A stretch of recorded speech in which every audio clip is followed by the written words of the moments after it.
live yara mal live yare live se pung kino da hoge taraga pung 4:20 da hoge taraga ne 4:30 tare bas hai ta bai ne ba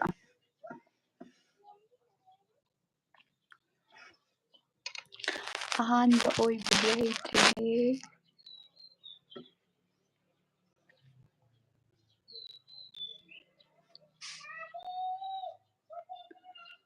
comment ga pir ami ti yengo male ko mi tariyat ka thoi de sumaina ga lao live hore lao participate tau mami maming khaine sin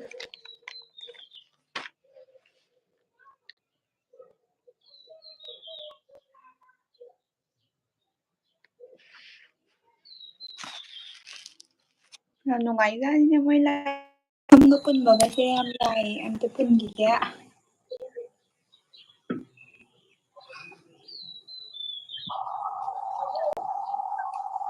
comment am ta ram ji se kai gi no Tukram ba malem ai la e je lao hai kanano masak khang gum la kum tawe kai masak khang bro ayang nong ni ka dar ya male ada mam la ise umakanta mangang tiais thoksom jams iramdam ginawa adane wala oba Jackson mangang aya miam siye 55 ka sule ba Jackson mangang sister kai deino Andrina Lisam ai lae umakanta good morning ai ojikse John ta khelambam lae yok lae aduneba ai se pung 4:20 da live tha gi taraga ne 4:30 tar user 9087 je ai khanbira o give away do khalakke Bruce Block baby nungaibo nungairi Surchan ta khelambam hi sister Thobisna maibam kai henjang unarage nga thongba chai Indre Sagol sem hꯧꯔꯁꯦ hi sister ꯑꯩꯗꯤ ꯉꯥꯏꯕꯗ ꯋꯥꯔꯕꯅꯦ ꯉꯁꯥꯏꯗꯤ ꯑꯩꯁꯨꯅꯦ ꯑꯩꯁꯦ ꯆꯣꯡꯉꯦ ꯈꯪꯉꯕ ꯀꯃꯥꯏꯅ ꯇꯧꯗꯣꯏꯅꯣ ꯍꯩꯇꯕꯗꯣ ꯑꯗꯨꯒꯤꯅꯤꯗ ꯊꯋꯥꯟ ꯃꯩ ꯄꯥꯝꯃꯩ ꯂꯥꯏꯚ ꯍꯧꯔꯦ ꯃꯌꯥꯝ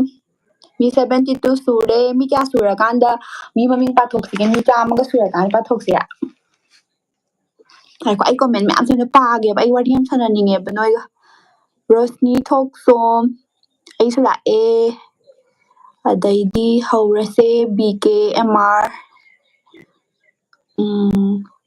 ꯈꯦꯇ꯭ꯔꯤ ꯃꯌꯨꯝ ꯇꯔꯨ ꯍꯥꯏ hello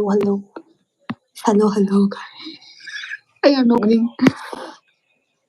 ꯑꯩꯁꯨ ꯂꯥꯛꯑꯦ ꯍꯥꯏ ꯆꯦ ꯅꯥꯎꯕ ꯄꯨꯌꯥꯝꯆꯥ ꯈꯨꯟꯅꯟ ꯅꯣꯡ ꯆꯨꯕ꯭ꯔꯣ ꯆꯨꯗꯦ ꯑꯔꯤꯌꯥꯁ ꯀꯨꯌꯨꯝꯅꯥꯝ ꯆꯥꯕ ꯇꯣꯛꯑꯕꯣ ꯂꯥꯏꯔꯤꯛ ꯄꯥꯔꯛꯇꯣꯏꯔꯣ ꯍꯣꯏ ꯂꯥꯏꯔꯤꯛ ꯄꯥꯔꯛꯇꯣꯏꯅꯦ ꯚꯤꯖꯤꯠ ꯖꯦ ꯅ꯭ꯌꯨ ꯁꯕꯁꯀ꯭ꯔꯥꯏꯕꯔꯅꯦ ꯀꯩꯒꯤ ꯅ꯭ꯌꯨ ꯁꯕꯁꯀ꯭ꯔꯥꯏꯕꯔ ꯑꯣꯏꯔꯤꯅꯣ ꯁꯠ ꯇꯧꯔꯛꯎ ꯌꯥꯗ꯭ꯔꯣ ꯅꯍꯥꯟꯈꯩ ꯀꯥꯏ ꯇꯥꯏꯒꯔ ꯋꯥꯂꯥ ꯌꯨꯇ꯭ꯌꯨꯕꯔ ꯍꯥꯏ ꯊꯣꯅꯥꯂꯤꯀꯥ ꯊꯧꯅꯥꯖꯝ ꯍꯥꯏ ꯃꯇꯝ ꯃꯍꯥꯠꯃꯥ ꯒꯥꯟꯙꯤ ꯃꯇꯝ ꯄꯥꯜꯂꯦ ꯃꯍꯥꯠꯃꯥ ꯒꯥꯟꯙꯤ ꯑꯩꯉꯣꯟꯗ ꯒꯤꯚ ꯑꯋꯦ ꯐꯥꯎꯔꯛꯑꯗꯤ ꯏꯟꯁꯥꯡ ꯑꯍꯥꯎꯕ ꯑꯃ ꯀꯣꯡꯅꯤ ꯒꯤꯚ ꯑꯋꯦꯁꯦ ꯅꯣꯡ ꯇꯥꯕ꯭ꯔꯣ ꯑꯗꯣꯝꯗ ꯇꯥꯗꯤ ꯅꯣꯡ ꯇꯥꯕ꯭ꯔꯣ ꯑꯗꯣ ꯇꯥꯕ꯭ꯔꯣ ꯁꯤ ꯇꯥꯗꯦ ꯅꯨꯡꯁꯥ ꯁꯥꯏ ꯑꯩꯁꯦ ꯂꯥꯏꯚ ꯊꯥꯔꯛꯏꯁꯦ ꯃꯤꯒꯤ ꯃꯌꯨꯝꯗ ꯊꯥꯔꯛꯏꯅꯦꯕ ꯃꯤꯒꯤ ꯃꯌꯨꯝꯗꯤ ꯑꯩꯒꯤ ꯔꯨꯝꯗ ꯅꯠꯇꯦꯕ ꯏꯟꯇꯔꯅꯦꯠ ꯅꯨꯡꯉꯥꯏꯕ ꯃꯐꯝꯗꯣ ꯋꯥꯏ ꯐꯥꯏ ꯂꯧꯁꯟꯕ ꯃꯐꯝꯒꯤ ꯃꯌꯨꯝꯗꯒꯤ ꯊꯥꯔꯛꯏꯅꯦ ꯑꯗꯩꯗꯤ ꯍꯧꯔꯁꯤꯁꯦ ꯆꯦ ꯒꯤꯚ ꯑꯋꯦ ꯌꯥꯎꯖꯒꯦ ꯑꯩꯅ ꯅꯍꯥꯟꯅ ꯀꯣꯃꯦꯟ ꯄꯤꯔꯛꯑꯣ ꯍꯥꯏꯔꯒ ꯂꯩꯁꯤ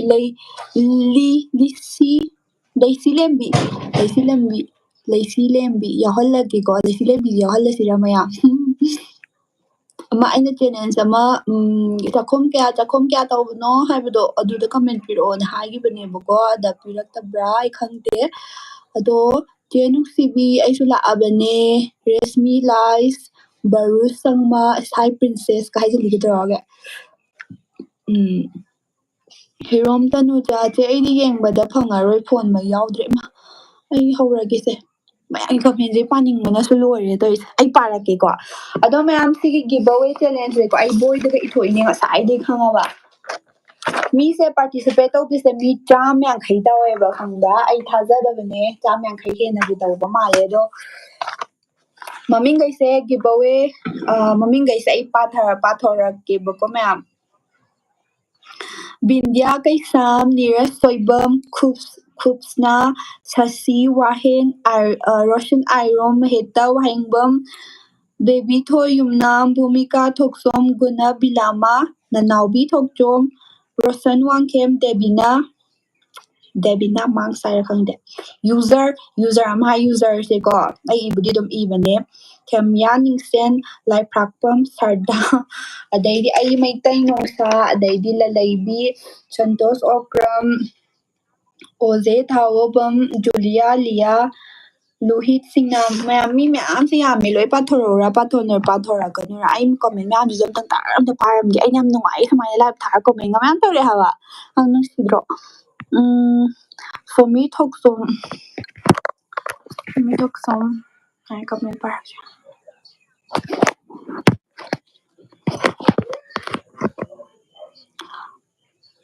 ꯆꯦ ꯑꯩꯗꯤ ꯌꯦꯡꯕ ꯐꯪꯉꯔꯣꯏ ꯑꯗꯨ ꯇꯧꯈ꯭ꯔꯦꯀꯣ ꯒꯤꯚ ꯑꯋꯦꯒꯤ ꯈꯛ ꯈꯟꯕꯤꯅꯣ ꯑꯩꯗꯤ ꯁꯤꯁꯇꯔ ꯅꯨꯡꯁꯤꯕꯩ ꯂꯣꯏ ꯁꯨꯝ ꯌꯦꯡꯕꯤꯌꯣ ꯑꯗꯨꯅꯦ ꯅꯩꯔꯦ ꯍꯥꯏꯗꯤꯀꯣ ꯃꯤ ꯀꯥꯝꯆꯥ ꯌꯨꯖꯔ ꯊꯣꯏꯕꯤꯁꯅꯥ ꯃꯥꯏꯕ ꯚꯤꯗꯤꯑꯣ ꯅꯠꯇꯕꯤꯗ ꯂꯥꯏꯚ ꯑꯃꯨꯛ ꯇꯧꯔꯛꯑꯣ ꯃꯤ ꯅꯪꯕꯨ ꯑꯩ ꯂꯥꯏꯚ ꯌꯥꯝ ꯇꯧꯅꯤꯡꯉꯦꯕ ꯑꯩꯗꯣ ꯅꯦꯠꯋꯥꯔꯛ ꯌꯥꯝ ꯅꯨꯡꯉꯥꯏꯇꯕꯩꯅꯦꯕꯀꯣ ꯁꯤ ꯋꯥꯏ ꯐꯥꯏ ꯌꯥꯕ ꯃꯤ ꯑꯃꯒꯤ ꯑꯩꯈꯣꯏ ꯆꯤꯆꯦ ꯑꯃꯒꯤ ꯀꯥꯗ ꯂꯥꯛꯑꯒꯅꯦ ꯊꯥꯔꯛꯏꯅꯦꯕ ꯑꯗꯨꯒ ꯁꯤꯗꯤ ꯑꯩꯈꯣꯏꯒꯤ ꯑꯣꯛꯆꯥꯕꯤꯗꯨꯅꯤ ꯖꯤꯡ ꯇꯣꯃꯥꯅꯤ ꯑꯣꯛꯆꯥꯕꯤꯅꯤ ꯎꯃꯥꯀꯥꯟꯇ ꯁꯤꯁꯇꯔ ꯒꯤꯚ ꯑꯋꯦ ꯍꯧꯗ꯭ꯔꯤꯉꯩꯗ ꯏꯁꯩ ꯃꯇꯦꯛ ꯑꯩꯁꯦ ꯑꯗꯨꯒ ꯗꯥꯏꯃꯟ ꯈꯨꯃꯟꯆꯥ ꯑꯩꯒ꯭ꯌꯥ ꯖꯒꯠꯅꯕꯤ ꯀꯩ ꯃꯊꯦꯜ ꯍꯥꯞꯄꯤꯔꯒꯦ ꯉꯥ ꯊꯣꯡꯕ ꯆꯥꯏ ꯃꯤ ꯃꯌꯨꯝꯗ ꯂꯥꯛꯑꯒ ꯃꯨꯏ ꯗꯥꯡꯁꯥ ꯈꯔ ꯊꯨꯅ ꯍꯧꯕꯤꯔꯣ ꯕꯦꯇ꯭ꯔꯤ ꯌꯥꯎꯅꯗ꯭ꯔꯦ ꯍꯧꯔꯒꯦꯁꯦ ꯑꯣꯟꯂꯥꯏꯟ ꯀ꯭ꯂꯥꯁ ꯑꯣꯟꯂꯥꯏꯟ ꯀ꯭ꯂꯥꯁ ꯆꯥꯝꯃ ꯁꯨꯔꯀꯥꯟꯗ ꯍꯧꯔꯁꯤ ꯁꯤꯁꯇꯔ ꯆꯥꯝꯃ ꯁꯨꯗ꯭ꯔꯁꯨ ꯌꯥꯏꯗ ꯑꯩꯅ ꯁꯨꯝ ꯅꯣꯏꯒꯤ ꯀꯣꯃꯦꯟꯈꯩ ꯁꯨꯝ ꯄꯤꯔꯛꯄꯗꯣ ꯑꯗꯨ ꯁꯨꯝ ꯄꯥꯅꯤꯡꯕꯩ ꯇꯧꯕꯅꯤꯗ ꯖꯤꯡ ꯇꯣꯝꯕ ꯏꯔꯥꯡꯗꯤ ꯃꯩꯅꯤꯍꯦ ꯏꯔꯥꯡꯒ ꯍꯥꯏꯁꯤꯗꯤ ꯊꯣꯏꯕꯤꯁꯅꯥ ꯁꯂꯥꯝ ꯍꯥꯏ ꯆꯦ ꯍꯥꯏ ꯄ꯭ꯔꯤꯟꯁꯦꯁ ꯃꯤꯡꯁꯨ ꯍꯥꯏꯕꯤꯌꯣ ꯃꯤꯡꯁꯨ ꯍꯥꯏꯔꯛꯑꯒꯦꯀꯣ ꯑꯩꯉꯣꯟꯗꯁꯨ ꯐꯥꯎꯍꯟꯕꯤꯔꯛꯑꯣ ꯍꯥꯏꯌꯦꯀꯣ I can't understand your language okay I'm speaking Manipuri ꯀꯃꯥꯏꯅ ꯍꯥꯏꯗꯣꯏꯅꯣ ꯏꯪꯂꯤꯁ ꯑꯃꯨꯛ ꯂꯣꯟꯈꯤꯗ꯭ꯔꯥ ꯑꯩꯕꯨ ꯍꯩꯁꯨ ꯍꯩꯇꯕꯅ ꯑꯦꯟꯗ꯭ꯔꯤꯅꯥ ꯂꯤꯁꯝ ꯑꯩꯒꯤ ꯏꯃꯥꯟꯅꯕꯤꯅꯤ ꯁꯤꯁꯦ ꯇꯥꯏꯌꯦ ꯁꯣꯝꯗꯗꯤ ꯅꯣꯡ ꯇꯥꯏꯌꯦꯕ ꯒꯤꯚ ꯑꯋꯦ ꯌꯥꯎꯖꯒꯦ ꯒꯤꯚ ꯑꯋꯦ ꯌꯥꯎꯖꯒꯦ ꯍꯧꯖꯤꯛ ꯃꯌꯥꯝ ꯍꯥꯏꯔꯛꯑꯦ ꯑꯩ ꯌꯥꯝ ꯌꯥꯎꯍꯟꯅꯤꯡꯉꯦꯕꯀꯣ ꯌꯥꯎꯍꯟꯕꯕꯨꯗꯤ ꯀꯩꯁꯨ ꯌꯥꯝꯕ ꯅꯠꯇꯦꯗ ꯔꯤꯆꯥꯔꯖ ꯀꯩꯅꯣꯗꯣ ꯑꯦꯛꯁꯇ꯭ꯔꯥ ꯖꯤꯕꯤꯗꯣ ꯀꯥꯞꯄꯩꯅꯦꯕꯀꯣ ꯑꯗꯣ ꯃꯊꯪꯒꯤꯗꯤ ꯌꯥꯎꯗꯤ ꯌꯥꯎꯍꯟꯅꯤꯡꯉꯦ ꯑꯗꯣ ꯃꯤꯅ ꯁꯨꯝ ꯅꯨꯡꯉꯥꯏꯗꯧ ꯃꯥꯟꯗꯦꯕꯀꯣ ꯍꯥꯏꯗꯤ ꯑꯩ ꯀꯨꯏꯔꯕꯅꯦꯕ ꯑꯃ ꯃꯃꯤꯡ ꯏꯊꯣꯛꯑꯒ ꯀꯌꯥꯔꯛ ꯆꯥꯏ ꯇꯧꯕꯗꯣ ꯑꯗꯨꯗꯣ ꯃꯊꯪꯒꯤꯗ ꯅꯦꯛꯁ ꯑꯩ ꯑꯃꯨꯛꯀ ꯇꯧꯔꯛꯀꯦꯕꯀꯣ ꯑꯗ ꯑꯣꯏꯅ ꯌꯥꯎꯕꯤꯌꯨ ꯃꯌꯥꯝ ꯑꯩ ꯁꯕꯁꯀ꯭ꯔꯥꯏꯕ ꯇꯧꯁꯟꯕꯤꯌꯣ ꯁꯕꯁꯀ꯭ꯔꯥꯏꯕ ꯇꯧꯕꯤꯗꯕ ꯃꯥꯜꯂꯦꯕꯀꯣ ꯍꯧꯖꯤꯛꯀꯤ ꯃꯤꯗꯣ ꯈꯪꯗ ꯇꯥꯔꯗꯤ ꯇꯧꯕꯤꯔꯛꯑꯣꯕ ꯑꯗꯨꯒ ꯏꯆꯟ ꯅꯪꯁꯦ ꯅꯨꯡꯁꯤꯖꯕꯈꯩ ꯑꯩꯁꯨ ꯁꯤꯂꯣꯡꯗ ꯀꯣꯏꯕ ꯂꯥꯛꯅꯤꯡꯉꯦ ꯑꯗꯣ ꯅꯪ ꯊꯕꯛ ꯇꯧꯕꯩ ꯂꯩꯔꯥ ꯅꯠꯇ꯭ꯔꯒ ꯑꯩ ꯀꯩꯝ ꯇꯧꯗꯤꯌꯦ ꯑꯩ ꯑꯗꯨꯝ ꯂꯩꯕꯅꯦ ꯑꯩꯈꯣꯏ ꯁꯤꯗ ꯈꯪꯅꯕꯁꯨ ꯂꯩꯌꯦꯕꯀꯣ ꯑꯗꯨꯗꯨꯒꯤ ꯁꯥꯏꯀ꯭ꯂꯣꯟ ꯂꯥꯛꯇꯧꯔꯦ ꯁꯣꯝꯗ ꯍꯧꯔꯁꯦ ꯑꯁ ꯑꯩ ꯍꯧꯔꯒꯦ ꯃꯌꯥꯝ ꯑꯩ ꯍꯧꯔꯒꯦ ꯑꯗꯨꯒꯅꯦ ꯑꯩ ꯀꯃꯦꯟ ꯃꯌꯥꯝꯁꯨ ꯂꯣꯏ ꯄꯥꯅꯤꯡꯕ ꯇꯧꯔꯤꯁꯦ ꯀꯃꯥꯏꯅ ꯇꯧꯗꯣꯏꯅꯣ ꯈꯪꯗ꯭ꯔꯦ ꯍꯧꯔꯁꯦ ꯃꯤꯡ ꯄꯥꯊꯣꯛꯄ ꯑꯩꯁꯨ ꯄꯤꯈꯤꯕꯅꯦ ꯀꯃꯦꯟ ꯏꯟꯗ꯭ꯔ ꯁꯒꯣꯜꯁꯝ ꯌꯥꯎꯔꯝꯒꯅꯤ ꯀꯃꯦꯟ ꯃꯌꯥꯝꯁꯦ ꯆꯦ ꯂꯥꯏꯚ ꯃꯔꯛ ꯊꯥꯔꯛꯀꯦ ꯃꯊꯪꯒꯤ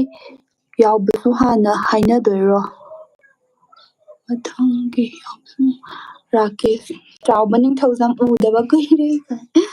ꯀꯨꯏꯔꯗ꯭ꯔꯥ ꯃꯤꯁ ꯂꯥꯏꯔꯤꯛ ꯇꯥꯛꯄ ꯍꯧꯔꯁꯦ ꯔꯥꯀꯦꯁ ꯑꯦꯟꯗ꯭ꯔꯤꯅꯥ ꯑꯗꯩꯗꯤ ꯗꯥꯏꯃꯟꯅ ꯐꯥꯎꯔꯗꯤ ꯒꯤꯚ ꯑꯋꯦꯁꯦ ꯇꯈꯦꯜꯂꯝꯕꯝ ꯆꯦꯁꯦ ꯃꯤꯡ ꯀꯩ ꯀꯧꯋꯦ ꯕꯦꯕꯤ ꯀꯧꯋꯦ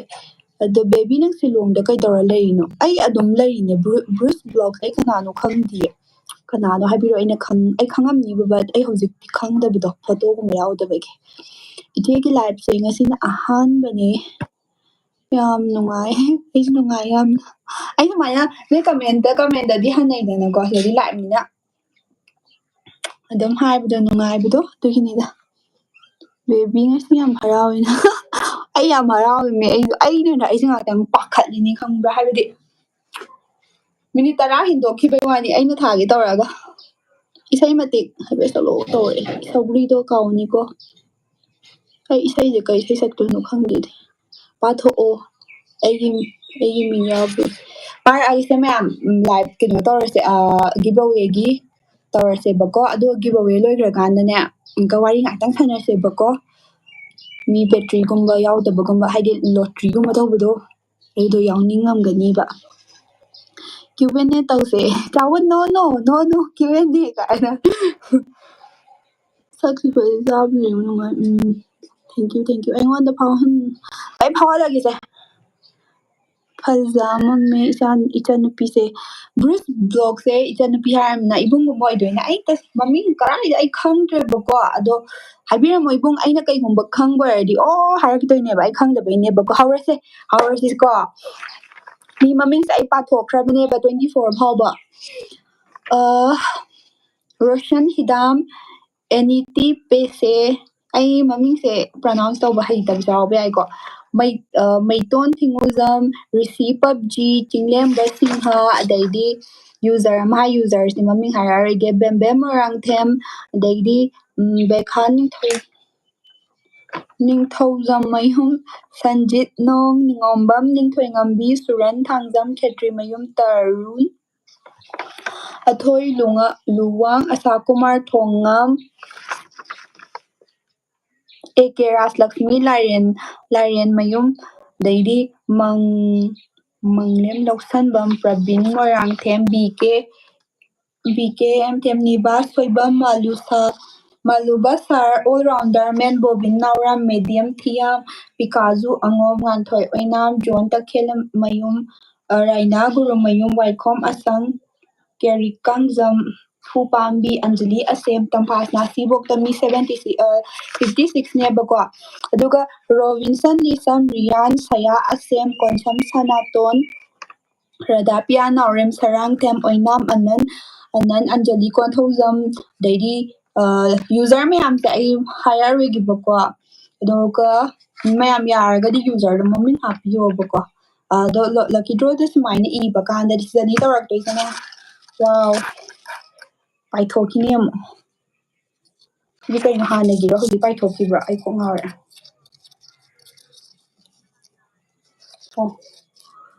ꯍꯥꯟꯅ ꯍꯨꯟꯗꯣꯛꯈꯤꯕꯅꯦ ꯂꯟꯆꯦꯟꯕꯤ ꯁꯣꯔꯣꯛꯈꯥꯏꯕꯝ ꯊꯥꯁꯅꯥ ꯆꯣꯡꯊꯥꯝ ꯔꯣꯃꯤꯌꯣ ꯃꯩꯇꯩ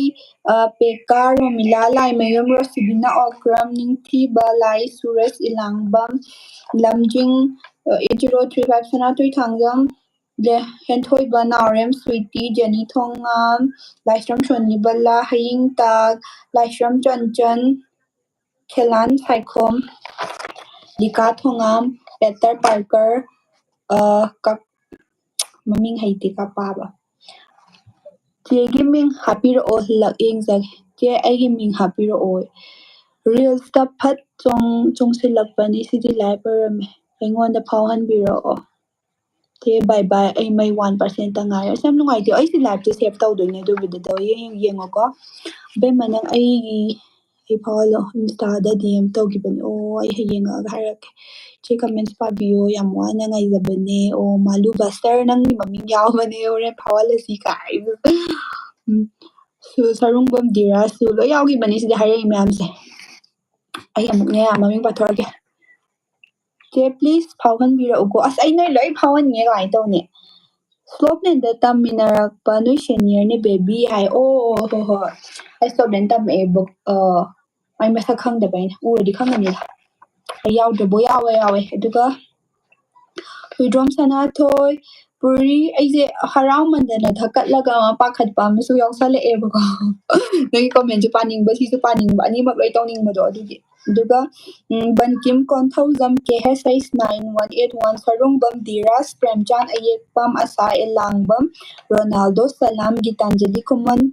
ꯑꯗꯒꯤꯗꯤ ꯊꯤꯉꯝ ꯄꯨꯟꯁꯤꯕꯝ ꯃꯣꯅꯤꯀꯥ ꯏꯔꯪꯕꯝ AKHGG ꯑꯀꯥꯁ ꯅꯨꯡꯊꯣꯡꯕꯝ ꯀꯜꯄꯅꯥ ꯄꯨꯌꯥꯝ ꯃꯤꯂꯟ ꯃꯩꯇꯩ ꯁꯍꯤꯗꯥ ꯐ꯭ꯔꯤꯗꯤ ꯇꯤꯀꯦꯟ ꯃꯤꯅꯔꯥꯕꯥ Moirangthem Soraisam Kelvin Alex Mayengbam Lamlen Apple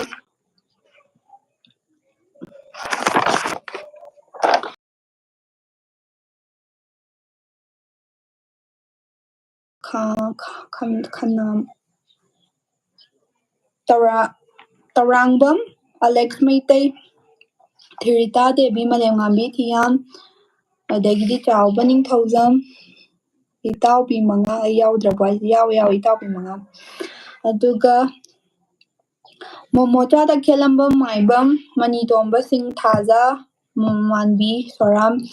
ꯗꯦꯕꯂꯥꯏ mobile ꯗꯤꯖꯦꯟ technique ꯃꯥꯏꯔꯦꯝꯕꯝ ꯃꯥꯡꯒꯣꯜꯖꯥꯎ ꯃꯉꯥꯂꯩꯃ ꯀꯩꯁꯥꯝ ꯁꯨꯔꯖꯤꯠ ꯌꯨꯝꯕꯣꯀꯔ ꯁꯂꯥꯏ ꯁꯁꯤꯀꯥꯟꯇ ꯃꯌꯦꯡꯂꯝꯕꯝ ꯑꯦꯟꯖꯦꯂꯥ ꯑꯉꯨꯝ ꯀꯤꯌꯣꯗꯤꯠ ꯂꯥꯏꯁ꯭ꯔꯝ ꯁꯅꯥ ꯍꯦꯟꯕꯤ ꯂꯨꯋꯥꯡ ꯕꯤꯇꯔ ꯃꯉꯥ ꯑꯅꯥ ꯈꯨꯃꯟ ꯊꯧꯗꯥꯝ ꯁꯨꯃꯤꯂꯥ ꯂꯤꯁꯝ ꯗꯤꯁꯤꯌꯥ ꯔꯥꯅꯤ ꯌꯨꯖꯔ ꯀꯦ ꯈꯨꯃꯟ ꯑꯀꯥꯁ ꯑꯩ ꯃꯃꯤꯡꯗꯣ ꯈꯪꯗ꯭ꯔꯦꯀꯣ ꯌꯥꯝꯅ ꯁꯟꯖꯣꯏ ꯁꯔꯃ ꯍꯦꯔꯣꯖꯤꯠ ꯈꯨꯃꯟ ꯌꯥꯏꯁꯣꯟ ꯈꯨꯃꯟ ꯔꯣꯕꯔꯠꯁꯟ ꯅꯤꯡꯊꯧꯖꯥ ꯄꯔꯤꯇꯣꯟ ꯑꯦꯁ ꯑꯩꯁ ꯑꯦꯝ ꯗꯤ ꯑꯦꯟ ꯑꯥꯔ ꯀꯦ ꯁꯤꯡꯍ ꯑꯦꯅꯤ ꯑꯗꯩ ꯁꯣꯔꯣꯛꯈꯥꯏꯕꯝ ꯁꯨꯙꯤꯔ ꯃꯇꯥꯎꯄꯤ ꯃꯉꯥꯝ ꯀꯩꯀꯥ ꯄꯨꯟꯅ 150ꯅꯦꯕꯀꯣ ꯃꯌꯥꯝ ꯁꯨꯔꯤꯗ 150ꯅꯦ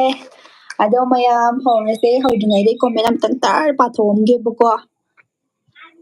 ꯑꯩꯒꯤ ꯀꯣꯃꯦꯟ ꯄꯥꯔꯛꯑꯣ ꯔꯨꯃꯤꯂꯥ ꯄꯥꯔꯛꯑꯦ ꯔꯥꯀꯦꯁ ꯂꯥꯏꯁ꯭ꯔꯝ ꯍꯧꯔꯁꯦ ꯁꯠ ꯁꯠ ꯁꯤꯁ ꯆꯦ ꯍꯧꯔꯁꯦ ꯃꯩ ꯂꯥꯛꯇꯦ ꯕꯦꯇ꯭ꯔꯤꯁꯨ 18 ꯈꯛꯇ ꯉꯥꯏꯔꯦ ꯍꯥꯏꯌꯦꯀꯣ ꯑꯩ ꯐꯥꯎꯍꯜꯂꯨꯀꯣ ꯍꯧꯔꯗꯝꯅꯦ ꯍꯧꯔꯕꯅꯦꯁꯦ ꯑꯩꯅꯦ ꯃꯃꯤꯡ ꯃꯤ ꯑꯍꯨꯝꯅꯤꯀꯣ ꯃꯌꯥꯝ ꯀꯅꯥꯅꯣ ꯑꯩꯗꯤ ꯂꯣꯏꯗꯤ ꯐꯥꯎꯍꯟꯅꯤꯡꯉꯤ ꯀꯃꯥꯏꯅ ꯇꯧꯗꯣꯏꯅꯣ ꯈꯪꯗꯤꯌꯦ ꯑꯗꯣ ꯆꯅꯦꯕ ꯑꯩꯅ ꯑꯃꯨꯛꯀ ꯃꯊꯥ ꯌꯥꯝ ꯁꯥꯏꯁꯦ ꯑꯗꯣ ꯃꯌꯥꯝ ꯌꯦꯡꯉꯁꯦ ꯑꯩ ꯄꯥꯈꯠꯂꯤꯀꯣ ꯕꯥꯎꯗ ꯍꯥꯞꯄꯛꯑꯣꯅ ꯅꯍꯥꯟ ꯍꯥꯏꯕꯅꯦ ꯃꯌꯥꯝ ꯎꯕ꯭ꯔꯥ ꯎꯗꯕ꯭ꯔꯥ ꯕꯥꯎꯗꯅꯦ ꯐꯥꯎꯅꯤꯡꯕ ꯌꯥꯝꯅ ꯍꯦꯟꯅ ꯑꯃꯨꯛ ꯍꯦꯟꯅ ꯗꯔꯀꯥꯔ ꯑꯣꯏꯖꯕ ꯑꯃꯨꯛ ꯍꯦꯟꯅ ꯅꯤꯗꯁ ꯑꯣꯏꯖꯕ ꯀꯅꯥꯅꯣ ꯂꯛꯀꯤ ꯑꯣꯏꯗꯣꯏꯁꯦ ꯃꯇꯨꯡꯗꯗꯤ ꯃꯤ 5-6ꯀ ꯈꯟ ꯇꯥꯔꯦ ꯑꯩ ꯌꯨꯇ꯭ꯌꯨꯕꯇꯩ ꯄꯩꯁꯥ ꯐꯪꯉꯀꯥꯟꯗ ꯍꯧꯔꯁꯦ ꯑꯩ ꯃꯤꯠ ꯎꯏꯁꯜꯂꯒ ꯂꯧꯈꯠꯀꯦ ꯀꯅꯥꯅꯣ who is the winner ꯑꯩ ꯂꯧꯈꯠꯂꯦꯀꯣ ꯀꯅꯥꯅꯣ ꯈꯪꯗꯦ ꯑꯩ ꯂꯧꯈꯠꯂꯦ ꯈꯤꯇꯪꯒ ꯐꯖꯅ ꯀꯩꯝ ꯇꯥꯗꯕ ꯅꯠꯇ꯭ꯔꯣ ꯃꯤꯠ ꯎꯏꯁꯜꯂꯦ ꯀꯅꯥꯅꯣ who is this ꯑꯩ ꯁꯨꯃꯥꯏꯅ ꯅꯣꯏ ꯊꯥꯟ ꯎꯠꯂꯛꯀꯦꯀꯣ ꯃꯃꯤꯡ ꯃꯃꯥꯡ ꯒ꯭ꯌꯥꯟ ꯇꯥꯗꯦ ꯀꯔꯤꯅꯣ ꯁꯤꯕꯣ ꯁꯨꯃꯥꯏꯅ ꯇꯧꯕ ꯃꯤ ꯃꯃꯤꯡ ꯌꯥꯎꯕ꯭ꯔꯣ ꯑꯩ ꯉꯁꯥꯏꯗꯩ ꯄꯥꯏꯁꯦ ꯊꯦꯡꯅꯗꯦꯗ ꯃꯌꯥꯝ ꯁꯤꯁꯦ ꯃꯤꯁꯇꯦꯛ ꯑꯣꯏꯗꯣꯏꯔꯣ ꯀꯩꯅꯣ ꯑꯩ ꯈꯪꯗ꯭ꯔꯦ SYL ꯂꯩ SYL ꯍꯥꯏꯁꯦ ꯃꯃꯤꯡ ꯌꯥꯎꯕ꯭ꯔꯣ SYL ꯑꯩꯅ ꯄꯥꯕꯗ ꯊꯦꯡꯅꯗꯤꯌꯦ ꯃꯌꯥꯝꯁꯤ ꯁꯣꯏꯈꯤꯕ ꯃꯥꯜꯂꯦ ꯑꯩ ꯈꯪꯗꯔꯦ ꯑꯍꯧꯕꯒ ꯁꯣꯏꯔꯛꯏꯁꯤꯗꯤ ꯀꯃꯥꯏꯅ tꯧꯔꯤꯅꯣ ꯁꯤꯕꯣ SYL ꯀꯣꯃꯦꯟ ꯇꯧꯔꯛꯑꯣ ꯀꯣꯃꯦꯟ SYL ꯌꯥꯎꯕ꯭ꯔꯣ ꯌꯥꯎꯗꯕ꯭ꯔꯣ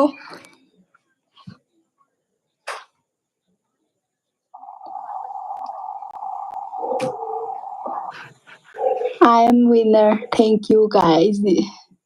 Yahweh okay who is the winner SYL is the winner first kanano khangdeko SYL sise ai adum comment kino tawraktoine si amuka check tawdoine bako haibadi ma idabra do SYL na win oikre ani khakta ngaire mi ani khakta ngaire invalid ka haijidi not invalid oi male si valid oi ba male bako aigi natte ko I am the winner comment pi khibane ꯄꯥꯔꯛꯄꯗꯗꯤ ꯌꯥꯎꯔꯝꯗ꯭ꯔꯦ ꯌꯥꯝ ꯅꯨꯡꯉꯥꯏꯇꯦ ꯍꯧꯖꯤꯛ ꯍꯥꯏꯁꯤꯗꯤ ꯑꯩ comment ꯄꯤꯔꯒ ꯒꯤꯚ away ꯌꯥꯎꯔꯛꯇꯦ ꯄꯨꯈ꯭ꯔꯝ ꯃꯃꯥꯂꯦꯝ ꯌꯥꯎꯈꯤꯕꯅꯦ ꯑꯩꯁꯨ ꯌꯥꯎꯗꯦ ꯆꯦ ꯑꯩ ꯌꯥꯎꯗ꯭ꯔꯦ ꯑꯩꯒꯤꯗꯤ ꯃꯤꯡ ꯌꯥꯎꯗ꯭ꯔꯕꯣ ꯅꯦꯅꯥ ꯁꯣꯏꯕꯝꯁꯦ ꯑꯩ ꯊꯦꯡꯅꯗꯕ꯭ꯔꯣ ꯑꯩ ꯈꯪꯗꯦ ꯅꯦꯅꯥ ꯁꯣꯏꯕꯝ ꯑꯩ ꯈꯪꯗꯤꯌꯦ ꯌꯥꯎꯔꯝꯒꯅꯤ ꯏꯕꯒꯩ ꯂꯣꯏꯅꯃꯛꯅꯦꯃꯤ ꯑꯩꯅ ꯏꯈꯠꯂꯛꯏꯁꯦ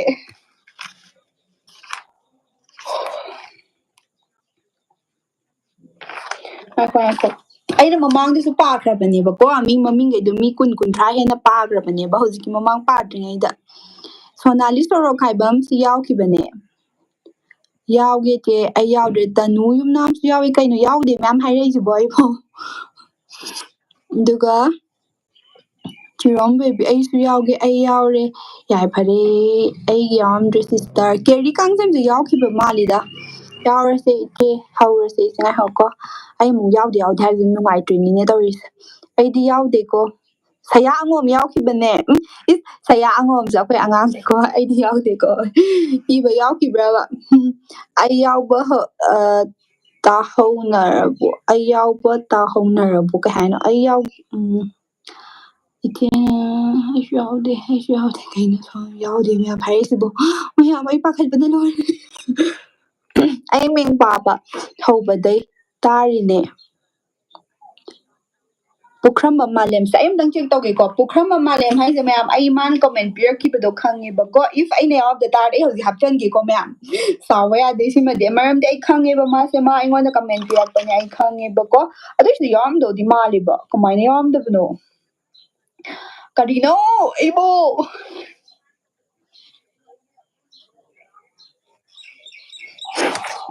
tao di yaw pa ni ba ko ma'am kanam hai gi se nga ko pukramba Okay, no hagi ma'am bukham ba malem hai do. Kanong hagi ko user ma'am yaw ma'am. User ma'am mama yaw ko aina user da ne no yaw de hai da soida ne yaram gane ba. Aina user se mi maming no ne user maming I da bi da ne ma'am mama yaw ba ne ba. 1 2 kasra. 1 2 3 4 5 6 7 8 9 haidi user ma'am ama ne 9 hena yaw ba ko sida ne maming yaram bi yaw ba. Happa yarebo. Hello, iche ay yaukibro yawe. Ay khangdeko aysu yaude karin iramgidamagse ay yauba male. Ay yauge che please. Adum yauge done hauro mise 19% ngare. Maise. Ay asengbani yaudre ko ichal. Ay yaudre sister. Iga. Yaudama do ane bisna kamay tawino mi ay ba. Nungaribot che nga hako yauda ma'am sa ayam tang yenge. Ay noy mi maming ga yaude ha maming mo hindi samtal lo ito.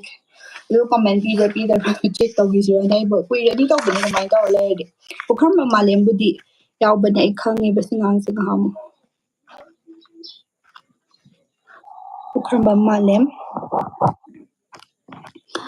ay su yaude. Angom olina ay su yaw bide hiyay kangan basi yaw kiba malay di sila.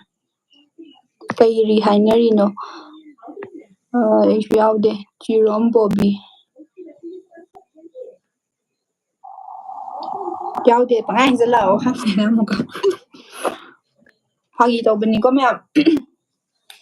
Ayan nga, loay magtithopa niya ba ko? Ato yung sa iso khangdi ni kamay to izano. Iso mo lungay train yaude hari kamay to ni sida amu kahala si Jona traga na. Mili biti dek pa dum tan ba.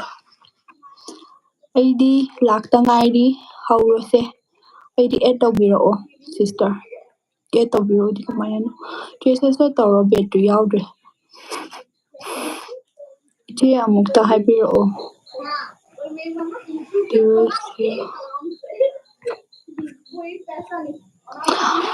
Yaudaba kay oirsu ko matundane amuka tawraga loirese. Yam thuna tawrake ay handagti haydi week amada loisanida adumay tawrake. Ado mayam kamay noy ni singam Ukrama manem se kamay yaram jino khangdeba. Ay man comment pirakpado ay thengnagibane adu kamay mami yaram dabsa ay sunungaiteba ko. Habidi mi ma'am do yamanina ne ay do kitang kokto ngaweba khangbra. Aduginida. Kokto ngawbadi nate ayna ne thoklakpa. Haydi marirak ꯆꯥꯕꯗ marirak ꯍꯥꯏꯕ ꯃꯌꯥꯝꯗꯣ ꯑꯆꯨꯝꯕꯗꯣ ꯉꯥꯛꯇꯅꯦꯕꯀꯣ ꯃꯉꯥ ꯑꯣꯏꯔꯝꯕ ꯌꯥꯏ 8 ꯑꯣꯏꯔꯝꯕ ꯌꯥꯏ ꯃꯌꯥꯝ ꯏꯁꯂꯝꯕꯁꯨ ꯌꯥꯏ ꯑꯗꯣ ꯑꯩ ꯈꯪꯗ꯭ꯔꯦꯕ ꯍꯥꯏꯕꯗꯤ ꯀꯩꯅꯣꯗꯨꯕꯨꯗꯤ ꯌꯥꯎꯖꯕ ꯒꯤꯕꯑꯋꯦ ꯆꯦꯂꯦꯟꯖꯇꯨꯕꯨꯗꯤ ꯌꯥꯎꯖꯕ ꯑꯗꯨꯒ ꯁꯦꯔꯥꯟ ꯇꯨꯔꯥꯟ ꯏꯕꯗꯤ ꯊꯣꯛꯂꯛꯑꯣꯏꯕꯀꯣ 4 ꯍꯥꯏꯔꯒ ꯂꯣꯏ ꯆꯨꯝꯕꯗꯣ ꯑꯗꯨ ꯈꯛꯇꯪꯅꯦꯕ ꯊꯣꯛꯂꯛꯇꯣꯏꯁꯦ ꯑꯗꯨꯕꯨ ꯀꯃꯥꯏꯅ ꯇꯧꯕꯅꯣ ꯈꯪꯗ꯭ꯔꯦ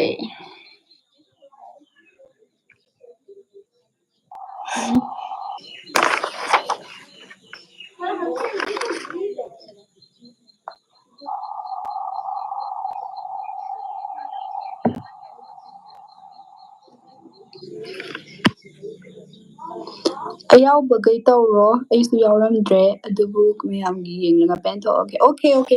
ꯌꯥꯔꯁꯦ ꯇꯧꯔꯁꯤꯁꯦ ꯁꯦ ꯃꯌꯥꯝ ꯍꯥꯏꯕꯗꯤ ꯃꯊꯪꯗ ꯑꯃꯨꯛꯀ ꯂꯩꯔꯤꯗꯅꯀꯣ ꯑꯗꯨ ꯇꯧꯔꯁꯦꯕ ꯍꯥꯏꯗꯤ ꯁꯤꯁꯦ ꯑꯩꯅ ꯉꯁꯥꯏꯗꯒꯤ ꯁꯦꯝꯃꯤꯅꯦꯕ ꯁꯥꯎꯕ ꯌꯥꯗꯦ ꯃꯌꯥꯝ ꯁꯨꯡꯁꯣꯏ ꯁꯣꯏꯗꯅ ꯁꯥꯎꯕꯤꯒꯅꯨ ꯁꯨꯡꯁꯣꯏ ꯁꯣꯏꯗꯅ ꯁꯥꯎꯕꯤꯒꯅꯨ ꯁꯥꯎꯕ ꯌꯥꯗꯦꯕꯀꯣ ꯃꯌꯥꯝ ꯑꯩꯅꯦ ꯃꯊꯪꯗꯗꯤ ꯃꯤ 5 ꯑꯣꯏꯅ ꯈꯜꯂ ꯇꯧꯒꯦ ꯃꯤ 5 ꯑꯣꯏꯅ ꯈꯜꯂꯒ ꯕꯤꯠꯀꯤ ꯋꯥꯅꯤꯗ ꯃꯥꯅꯦ ꯕꯤꯠꯀꯤ ꯋꯥꯅꯤ ꯅꯠꯇ꯭ꯔꯅꯦ ꯑꯗꯨꯒ ꯑꯩ ꯁꯞꯄꯣꯔꯠ ꯇꯧꯕꯤꯕꯗꯣ ꯑꯗꯨꯝ ꯑꯗꯨꯒꯤꯁꯨꯅꯤꯗ ꯑꯅꯝꯕꯅ ꯁꯥꯄꯝꯗꯩ ꯅꯠꯇ꯭ꯔꯣ ꯁꯤꯁꯇꯔꯁꯦ ꯃꯥꯅꯦ ꯈꯣꯡꯖꯣꯝ ꯁꯥꯄꯝꯗꯩ ꯕꯦꯕꯤ ꯀꯣꯃꯦꯟ ꯈꯔ ꯌꯦꯡꯉꯣ ꯑꯩ ꯀꯣꯃꯦꯟꯁꯦ ꯌꯦꯡꯒꯦ ꯃꯌꯥꯝ ꯑꯩ ꯀꯣꯃꯦꯟ ꯌꯦꯡꯒꯦ ꯑꯩ ꯁꯤꯁꯦ ꯑꯃꯇꯪꯒ ꯂꯧꯊꯣꯛꯈꯤꯒꯦ ꯑꯗꯨꯒ ꯀꯣꯃꯦꯟ ꯑꯃꯨꯛ ꯍꯟꯒꯦꯕ ꯑꯩꯁꯦ ꯏꯁꯜꯂꯛꯀꯦ ꯀꯥꯎꯋꯦ ꯀꯅꯥꯅꯣ ꯃꯊꯪ ꯑꯃ ꯄꯥꯏꯈꯠꯂꯛꯑꯦ ꯅꯣꯏ ꯍꯥꯟꯅ ꯍꯟꯒꯦ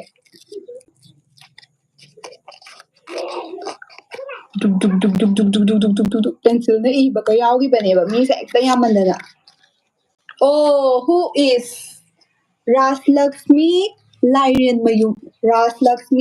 ꯂꯥꯏꯔꯦꯟꯃꯌꯨꯝ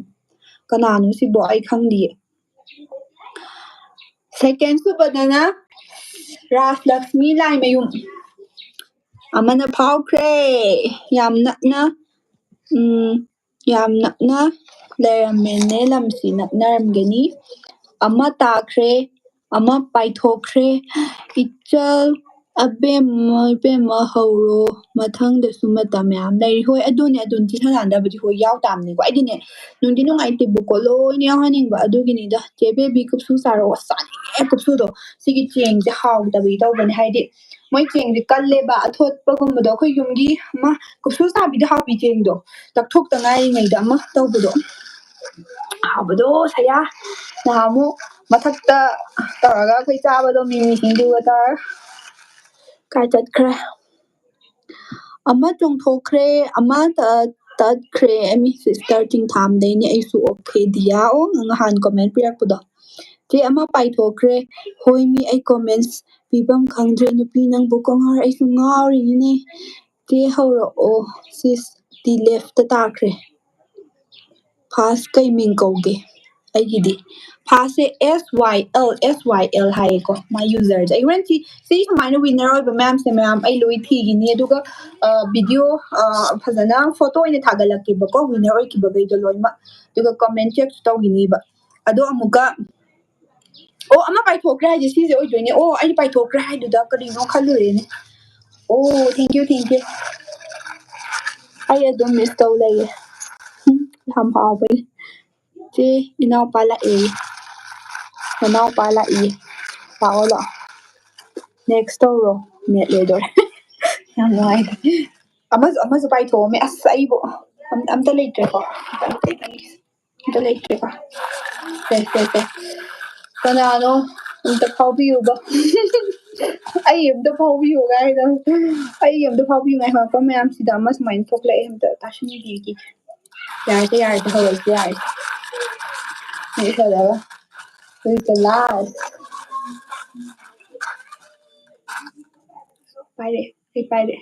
ꯄꯥꯏꯔꯦ ꯀꯅꯥꯅꯣ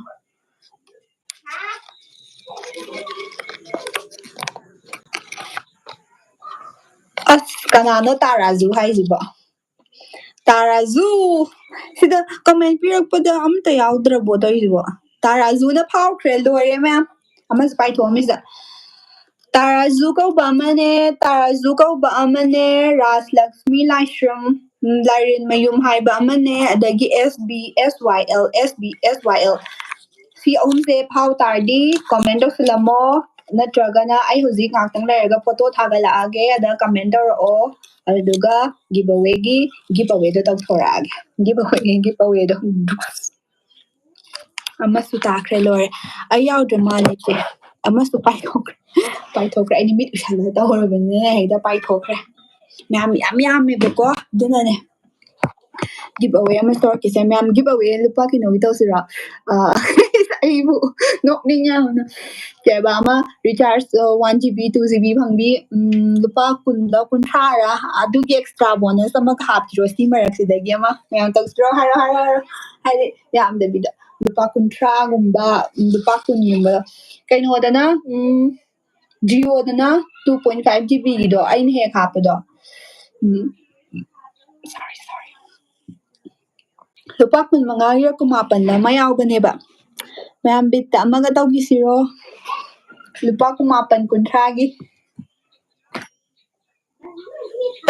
ꯇꯧꯁꯦ ꯍꯥꯏꯔꯦ ꯃꯤ ꯑꯃꯈꯛꯇꯪꯒ ꯇꯧꯁꯦ ꯍꯥꯏꯔꯦꯀꯣ ꯃꯤ ꯃꯌꯥꯝ ꯍꯥꯏꯔꯗꯤ ꯇꯧꯒꯦ ꯋꯥꯔꯤ ꯍꯧꯔꯁꯦ ꯂꯥꯏꯚ ꯂꯣꯏꯒꯅꯤ ꯑꯩꯗꯤ ꯒꯤꯞ ꯑꯋꯦꯁꯦ ꯂꯣꯏ ꯇꯧꯅꯤꯡꯉꯦ ꯃꯌꯥꯝ ꯄꯩꯁꯥ ꯂꯩꯇꯕꯩ ꯇꯧꯕꯅꯤ ꯁꯤ ꯃꯌꯥꯝꯈꯩꯁꯦ ꯑꯩꯉꯣꯟꯗ ꯀꯃꯦꯟ ꯄꯤꯔꯛꯄ ꯃꯌꯥꯝꯁꯦ ꯂꯣꯏꯅꯃꯛ ꯇꯧꯅꯤꯡꯉꯦꯕꯀꯣ ꯄꯩꯁꯥ ꯂꯩꯇꯕꯩꯅꯤꯀꯣ ꯕꯤꯠ ꯑꯃ ꯇꯧꯁꯦ ꯃꯥꯅꯦ ꯕꯤꯠ ꯑꯃ ꯇꯧꯁꯦ ꯌꯦꯁ ꯇꯧꯁꯦ ꯍꯥꯏꯁꯤ ꯁꯤꯁꯇꯔꯅ ꯏꯕꯣꯛ ꯂꯩꯇ꯭ꯔꯕꯣ ꯑꯩꯈꯣꯏ ꯏꯕꯣꯛꯅꯦ ꯑꯩꯈꯣꯏ ꯃꯃꯥꯒꯤꯗꯤ ꯂꯩꯇ꯭ꯔꯦ ꯑꯩꯈꯣꯏ ꯕꯕꯥꯒꯤꯗꯤ ꯂꯩ ꯇꯧꯁꯦ ꯊꯣꯏꯕꯤ ꯁꯅꯥ ꯍꯟꯗꯛꯀꯤ ꯂꯣꯇ꯭ꯔꯤꯁꯤ ꯐ꯭ꯔꯤ ꯑꯦꯟ ꯐꯤꯌꯔ ꯑꯣꯏꯗ꯭ꯔꯦ ꯀꯩꯅꯣ ꯍꯥꯏꯁꯤꯕꯣ ꯑꯗꯨꯃꯥꯏꯅ ꯍꯥꯏꯅꯣ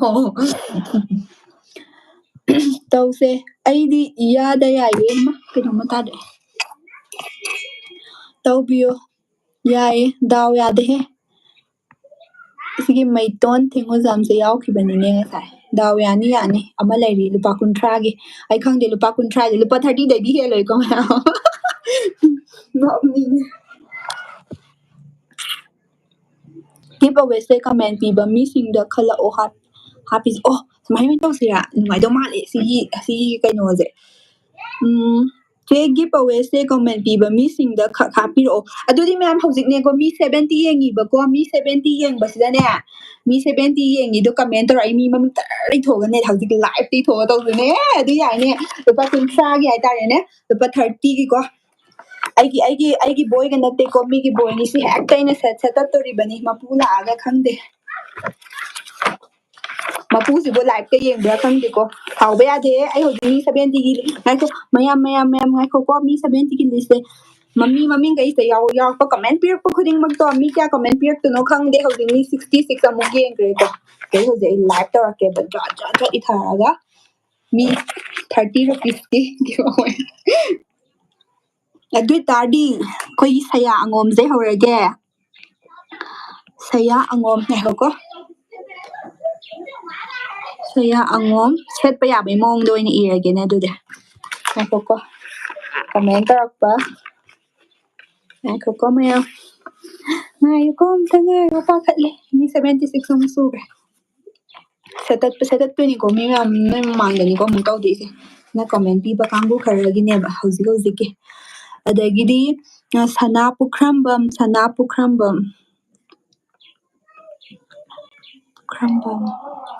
ꯑꯗꯩꯗꯤ ꯃꯤ 3 ꯁꯨꯕꯗ ꯃꯩꯇꯣꯟ ꯇꯧꯁꯦ ꯗꯥꯎꯁꯨ ꯌꯥꯗ꯭ꯔꯦ ꯃꯩꯇꯣꯟ ꯊꯦꯡꯉꯣꯖꯝ ꯑꯗꯩꯗꯤ 4ꯗꯅ ꯔꯥꯀꯦꯁ ꯁꯔꯃ ꯔꯥꯀꯦꯁ ꯂꯥꯏꯁ꯭ꯔꯝ ꯍꯥꯏꯕ ꯁꯣꯔꯤ ꯑꯗꯒꯤ 5ꯇꯅ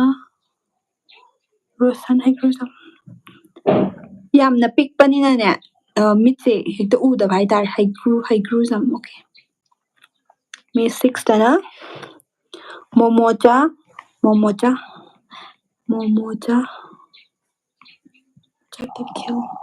ꯇꯈꯦꯜꯇꯪ ꯏꯔꯒꯦ ꯌꯥꯝ ꯁꯥꯡꯉꯅꯤꯕ ꯌꯨꯖꯔ ꯃꯃꯤꯡꯁꯦ ꯌꯨꯅ ꯍꯧꯕ ꯌꯨꯖꯔ ꯃꯃꯤꯡꯁꯦ ꯑꯁꯤ ꯃꯃꯤꯡꯁꯦ ꯑꯩ ꯃꯃꯤꯡꯁꯦ ꯑꯝꯇ ꯏꯕꯤꯌꯣꯃꯤ ꯅꯣꯏꯕꯨ ꯑꯩ ꯃꯃꯤꯡ ꯏꯗꯕꯗꯣ ꯌꯥꯝ ꯀꯣꯛ ꯉꯥꯎꯋꯦꯕ ꯄ꯭ꯔꯤꯌꯣꯖꯤꯠ ꯏꯔꯦꯀꯣ ꯑꯗꯩꯗꯤ ꯌꯨꯖꯔ ꯌꯨꯅ ꯍꯧꯕ 9ꯗꯅ ꯔꯣꯃꯦꯟꯗ꯭ꯔꯣꯗꯤ ꯍꯥꯏ ꯄꯨꯈ꯭ꯔꯝꯕ ꯃꯥꯂꯦꯝ ꯇꯧꯁꯤ ꯄꯨꯈ꯭ꯔꯝꯕꯝꯁꯦ ꯌꯥꯝ ꯅꯨꯡꯉꯥꯏꯇ꯭ꯔꯦ ꯃꯥꯒꯤ ꯃꯃꯤꯡ ꯌꯥꯎꯔꯝꯗꯦ ꯍꯥꯏꯕꯁꯤꯅꯦ ꯌꯥꯝ ꯅꯨꯡꯉꯥꯏꯕꯤꯗ꯭ꯔꯤꯁꯦ ꯄꯨꯈ꯭ꯔꯝꯕ ꯃꯥꯂꯦꯝ ꯑꯗꯩꯗꯤ ꯌꯨꯖꯔ ꯌꯨꯅ ꯍꯧꯕꯁꯦ ꯑꯗꯨꯝ ꯍꯥꯏꯔꯛꯄꯀꯣ ꯐꯣꯛꯁ ꯔꯥꯏꯗꯔ ꯑꯩꯁꯨ ꯌꯥꯎꯗꯦ ꯇꯧꯁꯤ ꯍꯥꯏꯀꯣ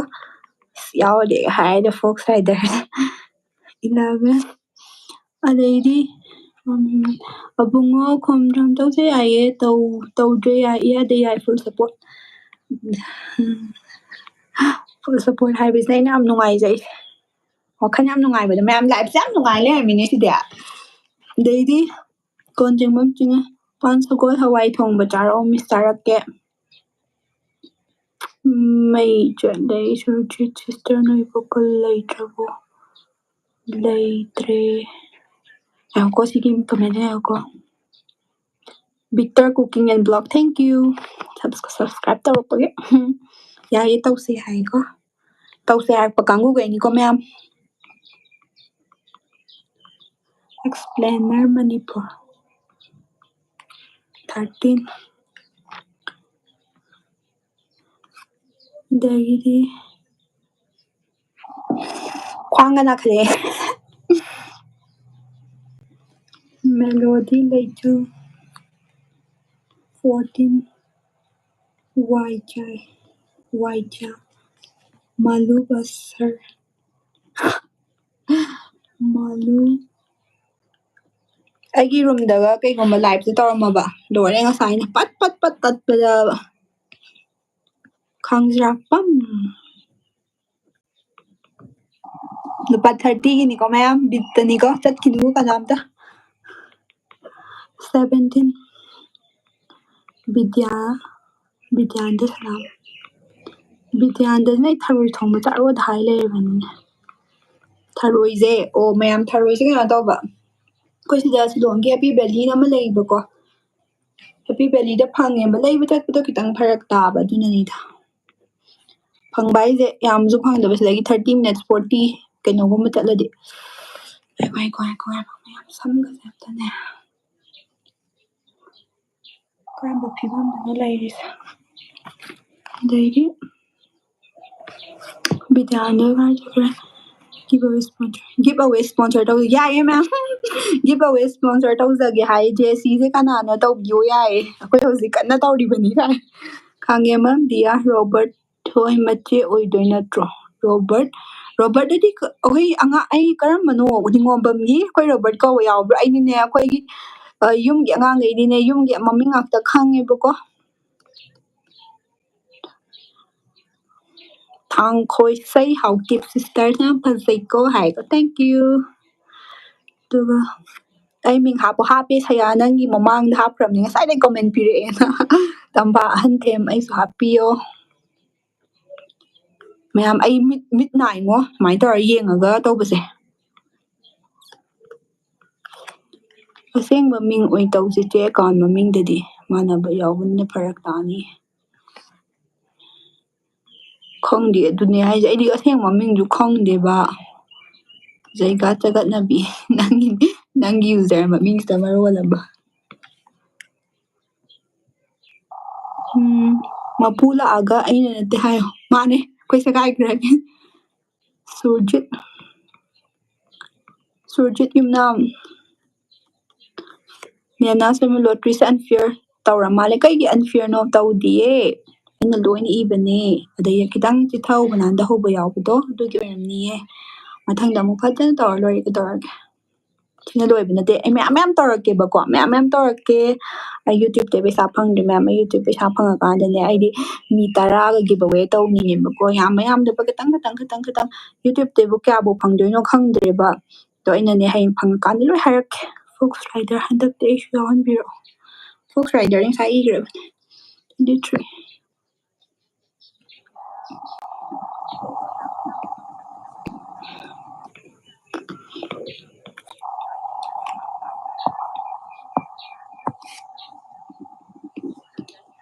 ꯅꯥꯎꯔꯦꯝ ꯃꯃꯤꯡꯒꯁꯦ ꯁꯦꯔꯥꯟ ꯇꯨꯔꯥꯟ ꯏꯔꯦ ꯑꯩꯁꯦ ꯅꯥꯎꯔꯦꯝ ꯑꯁꯃꯥ ꯌꯥꯔꯁꯦ 25ꯇꯅ ꯉꯥꯟꯕ ꯍꯨꯏꯗ꯭ꯔꯣꯝ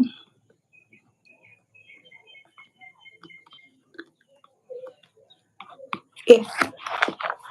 ꯉꯁꯥꯏꯒꯤ ꯀꯩꯅꯣ ꯇꯧꯈꯤꯕ ꯃꯤ ꯃꯃꯤꯡꯗꯣ ꯑꯃꯨꯛ ꯑꯩꯕꯨ ꯃꯥꯡꯉꯤꯗꯅ ꯁꯥꯏ ꯊꯝꯒꯦ ꯁꯣꯝ ꯁꯥꯏꯗ 26 ꯅꯨꯡꯗꯤ ꯅꯨꯡꯉꯥꯏꯕꯖꯥꯠꯅꯤꯅꯦ ꯃꯁꯦ ꯌꯥꯎꯈ꯭ꯔꯦ ꯄꯨꯈ꯭ꯔꯝꯕ ꯃꯥꯂꯦꯝ ꯌꯥꯎꯈ꯭ꯔꯕꯅꯦ ꯉꯥꯏꯈꯣ ꯄꯨꯈ꯭ꯔꯝꯕ ꯃꯥꯂꯦꯝꯁꯤ ꯌꯥꯎꯈ꯭ꯔꯦ ꯑꯣ ꯌꯥꯎꯔꯦ ꯃꯇꯥꯎꯕꯤ ꯏꯇꯥꯎꯕꯤ ꯍꯥꯏꯕ ꯏꯇꯥꯎꯕꯤ ꯃꯉꯥꯡ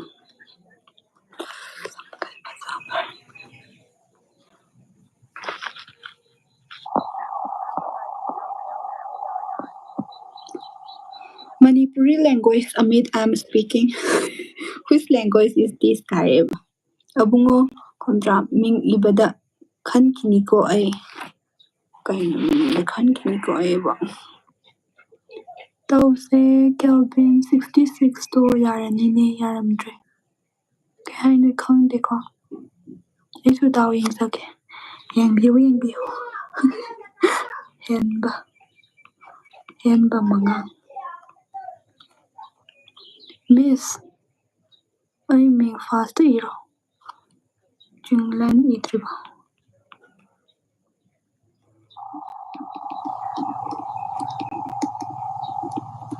ꯉꯥꯏꯈꯣꯀꯣ 20, 28, 29 ꯇꯧꯁꯦ ꯍꯧꯔꯁꯦ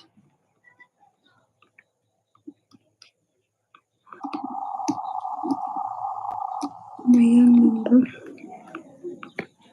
ꯑꯩꯉꯣꯟꯗ ꯐꯥꯎꯍꯟꯕꯤꯔꯛꯎꯀꯣ ꯊꯣꯏꯊꯣꯏꯕ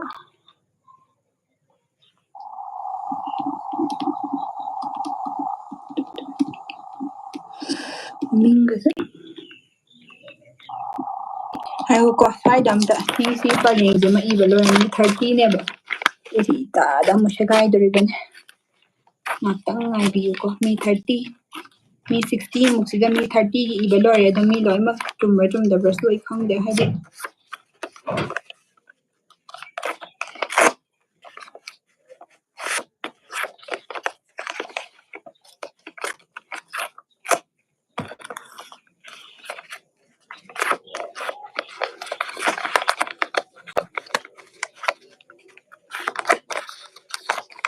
ꯂꯥꯏꯚꯇꯅꯤꯀꯣ ꯍꯧꯖꯤꯛ ꯑꯃꯨꯛ ꯇꯧꯔꯤꯕꯁꯤꯅ ꯉꯁꯥꯏꯈꯩ ꯑꯃꯨꯛꯀ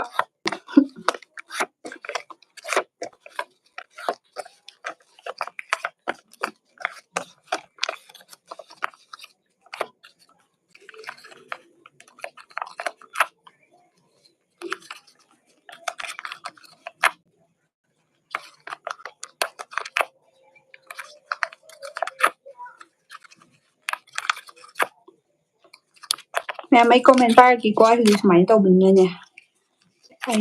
ꯃꯦꯟꯁꯤꯜꯂꯛꯇꯕꯅꯤ ꯅꯨꯡꯗꯤ ꯅꯨꯡꯉꯥꯏꯕꯖꯥꯠꯅꯤꯅꯦ ꯂꯥꯏꯚꯁꯦ ꯅꯣꯛꯅꯤꯡꯉꯦ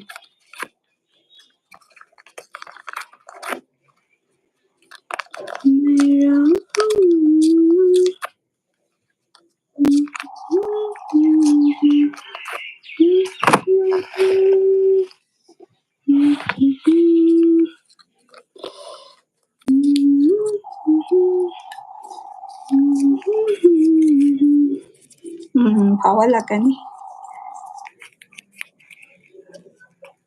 ꯉꯥꯏꯈꯣ ꯑꯩ ꯑꯝꯇ ꯁꯠ ꯑꯗꯨꯝ ꯊꯣꯛꯈꯤꯒꯦ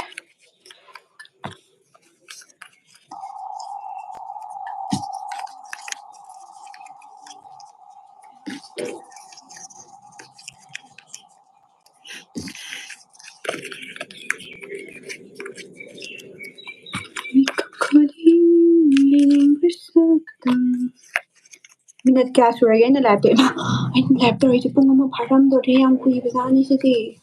ꯀꯃꯥꯏꯅ ꯇꯧꯗꯣꯏꯅꯣ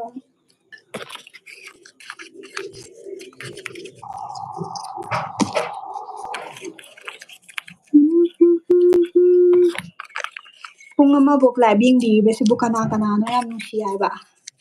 ꯄꯨꯡ ꯑꯃꯕꯨꯗꯤ ꯅꯠꯇꯦꯗ only 44 minutes ꯀꯣ ꯊꯦꯡꯀ꯭ꯌꯨ ꯃꯌꯥꯝ ꯊꯦꯡꯀ꯭ꯌꯨ ꯃꯌꯥꯝ ꯑꯩ ꯀꯩꯅꯣꯝ ꯍꯥꯏꯒꯦꯕꯀꯣ ꯑꯩꯅ ꯚꯤꯗꯤꯑꯣꯗ ꯃꯌꯥꯝ ꯍꯥꯏꯍꯧꯗꯕ ꯃꯌꯥꯝ ꯑꯃ ꯂꯩꯌꯦꯕꯀꯣ ꯑꯗꯨ ꯑꯗꯨꯝ ꯍꯥꯏꯔꯛꯀꯦꯕ ꯑꯩꯗꯣ ꯑꯗꯨꯝ ꯃꯌꯥꯝ ꯚꯤꯗꯤꯑꯣ ꯑꯗꯨꯝ ꯌꯦꯡꯕꯤꯕꯗꯣ ꯊꯦꯡꯀ꯭ꯌꯨ ꯍꯥꯏꯅꯤꯡꯉꯦꯕꯀꯣ ꯃꯌꯥꯝ ꯊꯦꯡꯀ꯭ꯌꯨ ꯁꯣ ꯃꯆ ꯑꯗꯨꯝꯁꯨ ꯁꯞꯄꯣꯔꯠ ꯇꯧꯕꯤꯌꯣ ꯑꯩꯅꯁꯨ ꯉꯝꯕ ꯀꯥꯟꯗ ꯑꯗꯨꯝ ꯁꯞꯄꯣꯔꯠ ꯇꯧꯖꯒꯦ ꯑꯗꯨꯝ ꯁꯞꯄꯣꯔꯠ ꯇꯧꯅꯁꯦ ꯐꯖꯅ ꯑꯗꯨꯝ ꯅꯨꯡꯁꯤꯅꯔꯒꯁꯨ ꯍꯤꯡꯃꯤꯟꯅꯁꯦꯕꯀꯣ ꯃꯌꯥꯝ ꯑꯗꯨꯝ ꯃꯤꯁꯦ ꯆꯩꯅꯤꯡꯕ ꯉꯥꯡꯅꯤꯡꯕ ꯁꯥꯎꯅꯤꯡꯕ ꯍꯥꯏꯕꯁꯦ ꯇꯝꯕ ꯉꯝꯕ ꯅꯠꯇꯦ ꯑꯗꯨꯝ ꯁꯥꯎꯅꯤꯡꯕ ꯌꯥꯎꯗꯣꯏꯅꯤ ꯑꯗꯨꯒ ꯑꯗꯨꯝ ꯅꯨꯡꯉꯥꯏꯇꯕꯁꯨ ꯂꯩꯅꯗꯣꯏꯅꯦꯕꯀꯣ ꯑꯗꯨ ꯑꯣꯏꯇꯥꯔꯁꯨ ꯃꯤ ꯑꯃꯒꯤ ꯀꯟꯗꯤꯁꯟ ꯑꯩ ꯍꯧꯖꯤꯛ ꯀꯔꯝꯕ ꯀꯟꯗꯤꯁꯟ ꯂꯩꯔꯝꯅꯤ ꯍꯥꯏꯕ ꯈꯪꯕ ꯅꯠꯇꯦ ꯅꯣꯏ ꯀꯟꯗꯤꯁꯟꯗꯣ ꯑꯩꯅ ꯈꯪꯕ ꯅꯠꯇꯦ ꯑꯗꯨꯅ ꯃꯤꯉꯣꯟꯗ ꯋꯥ ꯑꯃ ꯍꯥꯏꯒꯦ ꯍꯥꯏꯔꯒꯗꯤ ꯐꯖꯅ ꯑꯗꯨꯝ ꯍꯥꯏꯕꯤꯌꯣꯕꯀꯣ ꯍꯧꯖꯤꯛꯀꯥꯟꯗꯤ ꯑꯩꯉꯣꯟꯗ ꯀꯃꯦꯟ ꯄꯤꯔꯛꯄ ꯑꯣꯏꯒꯦꯔꯥ ꯍꯧꯖꯤꯛꯀꯥꯟꯗꯤ ꯃꯤꯁꯤꯡꯁꯦ ꯌꯥꯝꯅ ꯒ꯭ꯌꯥꯟ ꯇꯥꯅꯔꯦꯗ ꯍꯥꯏꯕꯗꯤ ꯀꯩꯁꯨ ꯊꯤꯅ ꯊꯤꯅ ꯉꯥꯡꯕꯤ ꯈꯣꯠꯄꯤ ꯆꯩꯕꯁꯦ ꯄꯥꯛꯅ ꯌꯥꯎꯅꯗꯦꯕꯀꯣ ꯑꯗꯨꯒ ꯑꯩꯈꯣꯏꯅꯁꯨ ꯑꯗꯨꯝ ꯑꯟꯗꯔꯁꯇꯦꯟ ꯇꯧꯋꯤꯗꯅꯀꯣ ꯍꯥꯏꯗꯤ ꯃꯥꯅ ꯁꯨꯃꯥꯏꯅ ꯍꯥꯏꯔꯛꯏꯁꯦ ꯃꯣꯏ ꯃꯌꯨꯝꯗ ꯁꯨꯃꯥꯏꯅ ꯉꯥꯡꯅꯔꯝꯒꯅꯤ ꯍꯥꯏꯕ ꯀꯟꯁꯦꯞꯇꯨꯗꯤ ꯑꯗꯨꯝ ꯂꯩꯅꯕꯅꯤꯅꯀꯣ ꯍꯧꯖꯤꯛꯀꯥꯟꯁꯤꯡꯁꯦ ꯑꯗꯨꯝ ꯃꯤꯁꯤꯡꯁꯦ ꯂꯣꯏꯅ ꯐꯩ ꯑꯩꯉꯣꯟꯗ ꯍꯧꯖꯤꯛ ꯐꯥꯎꯕꯗꯀꯣ ꯐꯅ ꯑꯗꯨم ꯍꯥꯏꯕꯤꯔꯛꯑꯦ ꯐꯅꯁꯨ ꯑꯗꯨꯝ ꯉꯥꯡꯕꯤꯔꯛꯑꯦ ꯑꯗꯩ ꯑꯩꯅꯁꯨ ꯃꯤꯅ ꯐꯖꯅ ꯍꯥꯏꯗꯤ ꯋꯥꯍꯩ ꯋꯥꯇꯥ ꯁꯨꯝ ꯐꯖꯗꯕꯁꯨ ꯑꯗꯨꯝ ꯌꯥꯎꯗꯕ ꯅꯠꯇꯦꯕꯀꯣ ꯑꯗꯨꯃꯥꯏꯅ ꯍꯥꯏꯔꯒꯁꯨ ꯑꯣ ꯃꯥꯏꯁꯦ ꯁꯨꯝ ꯆꯝꯅ ꯍꯥꯏꯕ ꯑꯣꯏꯔꯝꯒꯅꯤ ꯕꯠ ꯃꯥꯒꯤ ꯃꯌꯨꯝꯗ ꯁꯨꯃꯥꯏꯅ ꯉꯥꯡꯅꯕꯒꯤ ꯑꯩꯉꯣꯟꯗ ꯍꯥꯏꯔꯛꯄ ꯑꯣꯏꯔꯝꯅꯤꯗ ꯀꯥꯏꯅ ꯈꯟꯗꯣꯛꯑꯦꯕ ꯀꯩꯁꯨ ꯁꯥꯎꯗꯦꯕꯀꯣ ꯁꯥꯎꯕꯕꯨꯗꯤ ꯍꯥꯏꯕꯗꯤ ꯃꯥꯒꯤꯁꯨ ꯃꯥꯒꯤ ꯋꯥꯈꯜ ꯐꯣꯡꯗꯣꯔꯛꯄꯅꯤꯅ ꯑꯩꯅ ꯀꯩꯁꯨ ꯁꯥꯎꯐꯝ ꯊꯣꯛꯇꯦꯕꯀꯣ ꯑꯗꯩ ꯑꯩꯅ ꯁꯥꯎꯕ ꯈꯣꯠꯄ ꯑꯗꯨꯝ ꯑꯝꯇ ꯂꯩꯖꯔꯦ ꯃꯌꯥꯝ ꯑꯗꯨ ꯁꯔꯨꯛ ꯑꯗꯨꯝ ꯐꯖꯅ ꯑꯗꯨꯝ ꯍꯥꯏꯔꯛꯑꯣꯕꯀꯣ ꯅꯣꯏꯅ ꯐꯖꯅ ꯍꯥꯏꯕ ꯃꯇꯝꯗ ꯑꯩꯅ ꯇꯥꯔꯣꯏꯗꯕꯁꯨ ꯅꯠꯇꯦꯕꯀꯣ ꯑꯗꯨꯏ ꯋꯥꯅꯤꯗ ꯑꯗꯣ ꯑꯩ ꯀꯃꯦꯟꯇꯔ ꯑꯣꯏꯒꯦꯔꯥ ꯑꯗꯩꯗꯤ ꯑꯩꯉꯣꯟꯗ ꯀꯃꯦꯟ ꯄꯤꯕꯤꯔꯛꯄ ꯑꯣꯏꯒꯦꯔꯥ ꯌꯥꯝ ꯐꯔꯒ ꯑꯗꯨꯝ ꯄꯤꯕꯤꯔꯛꯏꯗ ꯍꯥꯏꯕꯗꯤ ꯀꯩꯁꯨ ꯑꯩꯉꯣꯟꯗ ꯀꯩꯁꯨ ꯀꯩꯅꯣ ꯍꯥꯏꯗꯕꯤꯗꯣ ꯈꯪꯕ꯭ꯔꯥ ꯍꯥꯏꯗꯕꯗꯤ ꯍꯥꯏꯔꯛꯀꯗꯕꯅꯤꯀꯣ ꯃꯌꯥꯝ ꯑꯩꯒꯤ ꯑꯁꯣꯏꯕ ꯍꯥꯏꯔꯛꯀꯗꯕꯅꯤ ꯑꯩ ꯁꯨꯝ ꯆꯨꯝꯃꯦ ꯍꯥꯏꯕ ꯌꯥꯄꯣꯠꯇꯦ ꯃꯔꯝꯗꯤ ꯃꯤꯁꯦ ꯁꯣꯏꯗꯕ ꯉꯝꯕ꯭ꯔꯅꯦ ꯂꯣꯏꯅꯃꯛ ꯑꯗꯒꯤ ꯃꯤꯑꯣꯏꯕꯁꯦ ꯂꯣꯏꯅꯃꯛꯁꯨ ꯐꯅꯤꯡꯉꯤꯅꯤ ꯅꯨꯡꯉꯥꯏꯅꯁꯨ ꯂꯣꯏ ꯍꯤꯡꯅꯤꯡꯉꯤꯅꯤ ꯑꯗꯨꯕꯨ ꯁꯣꯏꯕ ꯈꯣꯠꯄ ꯑꯝ ꯇꯝꯕ ꯉꯝꯕ ꯅꯠꯇꯦꯕꯀꯣ ꯃꯌꯥꯝ ꯑꯗꯣ ꯃꯤ 30ꯒꯤ ꯏꯈ꯭ꯔꯦ ꯑꯗꯣ ꯑꯃꯨꯛ ꯁꯦꯠꯂꯒꯦ ꯗꯥ ꯃꯍꯦꯟꯗ꯭ꯔ ꯅꯪ ꯁꯥꯎꯒꯅꯨꯍꯦ ꯅꯪꯒꯤ ꯕꯣꯏꯁꯦ ꯑꯩꯅ ꯈꯔ ꯁꯦꯒꯥꯏꯔꯦ ꯁꯤ ꯀꯤꯇꯥꯕ ꯂꯤꯒꯦ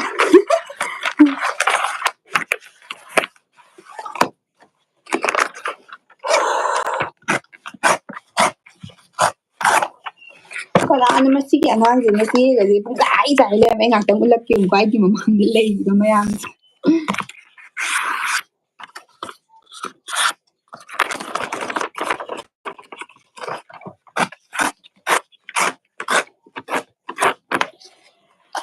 ꯑꯃꯨꯛ ꯏꯊꯔꯛꯑꯒꯦ ꯃꯤ 30 ꯁꯨꯈ꯭ꯔꯕꯅꯦ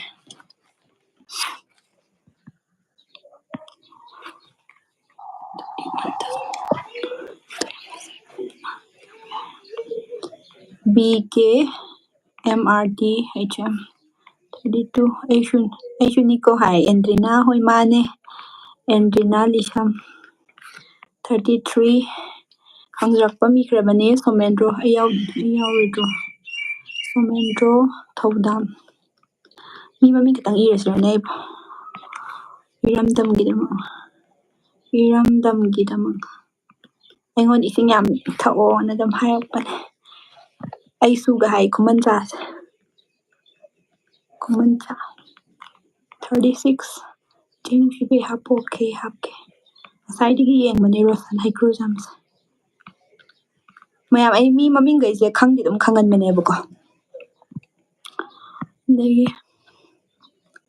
ꯄꯤꯔꯣꯖꯤꯠ ꯐꯨꯛꯁ ꯔꯥꯏꯗꯔ ꯇꯝꯐꯥ ꯑꯩ ꯍꯥꯞꯄꯣ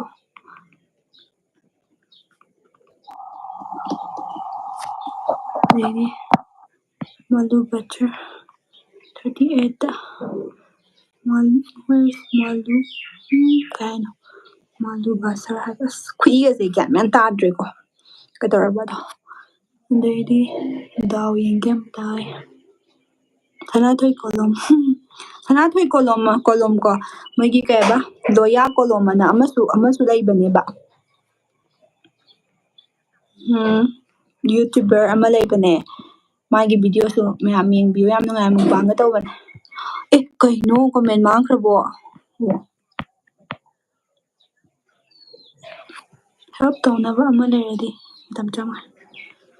ꯍꯦꯜꯞ ꯇꯧꯅꯕ ꯃꯤ ꯂꯩꯇꯤꯌꯦ ꯑꯩ ꯃꯊꯟꯇ ꯂꯩꯌꯦ ꯍꯧꯖꯤꯛ ꯄꯨꯈ꯭ꯔꯝꯕꯝ ꯃꯥꯂꯦꯝ ꯋꯥꯏꯖꯥꯏ ꯃꯨꯈꯔꯖꯤꯠ ꯗꯦꯕꯥꯇ꯭ꯔꯤ ꯃꯨꯈꯔꯖꯤ 42 ꯇꯣꯇꯣꯏꯕ ꯍꯥꯞꯈ꯭ꯔꯦ ꯔꯣꯕꯔꯠ ꯍꯣꯏ ꯃꯆꯦ ꯑꯣꯏꯗꯣꯏ ꯅꯠꯇ꯭ꯔꯣ ꯂꯤꯆꯜ ꯍꯣꯏ ꯀꯥꯟꯀꯣ ꯃꯌꯥ ꯃꯦꯟꯗ꯭ꯔꯣ ꯀꯣꯟꯖꯦꯡꯕꯝ ꯆꯦꯅ ꯃꯤꯁ ꯀꯩꯅꯣ 2 3 ꯊꯝꯃꯨ ꯌꯥꯗ꯭ꯔꯣ ꯅꯇꯣꯝꯒꯤꯗꯤ ꯋꯥꯔꯅꯤ ꯌꯥꯎꯍꯜꯂꯣ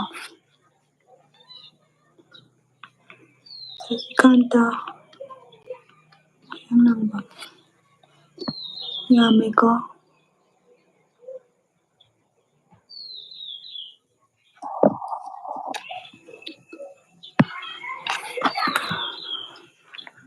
ꯐꯣꯔꯇꯤ-ꯇꯨ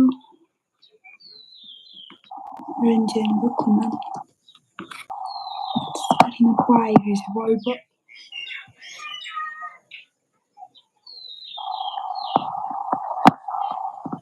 ꯏꯅꯥꯎꯇꯣꯝꯕꯤ ꯂꯧꯈꯥꯝ ꯀꯩꯅꯣ ꯀꯣꯃꯦꯟ ꯁꯨꯝ ꯄꯥꯏꯈ꯭ꯔꯦ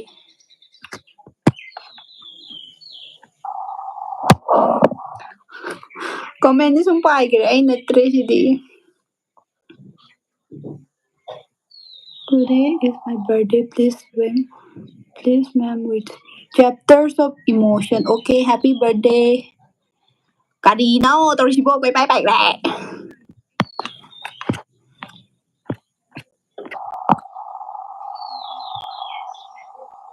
One song, guy. One song.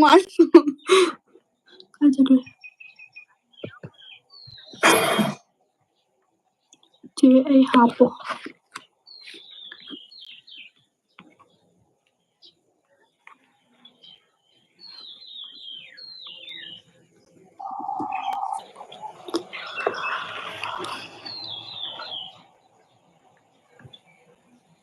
Daya Sanasamgi makhadagi henna haparoige ma'am Daya Sanasamdagi ai hapo harakpa ma'am do saubiranu ma'am ai loi iredi yaroibako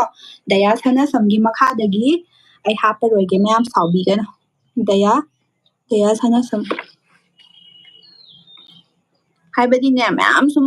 ꯂꯣꯏ ꯅꯥꯏꯔꯔꯣꯏꯕ ꯑꯗꯨꯅꯅꯦꯕ ꯑꯃꯨꯛ ꯃꯊꯪ ꯇꯧꯔꯤꯁꯦ ꯍꯥꯏꯕꯗꯤ ꯁꯤꯗꯤ ꯑꯩꯅ ꯁꯨꯝ ꯐ꯭ꯔꯤ ꯑꯣꯏꯅ ꯍꯧꯖꯤꯛꯀꯤ ꯁꯨꯝ ꯌꯦꯡꯕꯤꯔꯤ ꯃꯌꯥꯝ ꯕꯤꯠ ꯍꯥꯞꯄꯗꯣ ꯑꯗꯨꯒꯤꯅꯦꯕꯀꯣ ꯗꯌꯥ ꯁꯅꯥꯁꯝꯗꯒꯤ ꯍꯦꯟꯅ ꯍꯥꯞꯄꯔꯣꯏꯒꯦ ꯃꯌꯥꯝ ꯋꯥꯔꯧꯕꯤꯒꯅꯣ ꯃꯊꯪ ꯃꯌꯥꯝ ꯂꯩꯔꯤꯗꯤ ꯇꯧꯔꯛꯀꯦꯁꯦ ꯄꯩꯁꯥ ꯂꯩꯇꯕꯩ ꯋꯥ ꯉꯥꯛꯇꯅꯦ ꯔꯤꯀꯣꯔꯠ ꯂꯧꯗꯣꯏꯅꯤ ꯁꯤꯁꯇꯔ ꯍꯧꯅꯕ ꯇꯧꯔꯁꯦ ꯀꯩꯅꯣ ꯔꯤꯀꯣꯔꯠ ꯂꯧꯗꯣꯏꯅꯤ ꯁꯤꯁꯇꯔ ꯍꯧꯅꯕ ꯇꯧꯔꯁꯤ ꯍꯥꯏꯁꯤꯅ ꯃꯤꯁ ꯃꯤꯠꯅ ꯎꯕ ꯈꯔ ꯁꯠ ꯏꯁꯜꯂꯣ ꯃꯥꯅꯤ ꯆꯨꯝꯃꯦ ꯑꯩꯁꯨ ꯑꯣꯀꯦ ꯑꯩꯗꯤꯀꯣ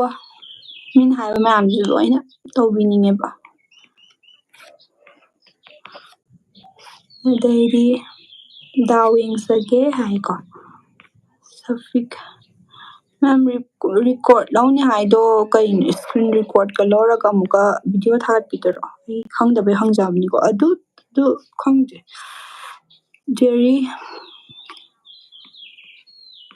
ꯖꯦꯔꯤꯁꯤ ꯁꯥꯏꯀꯣ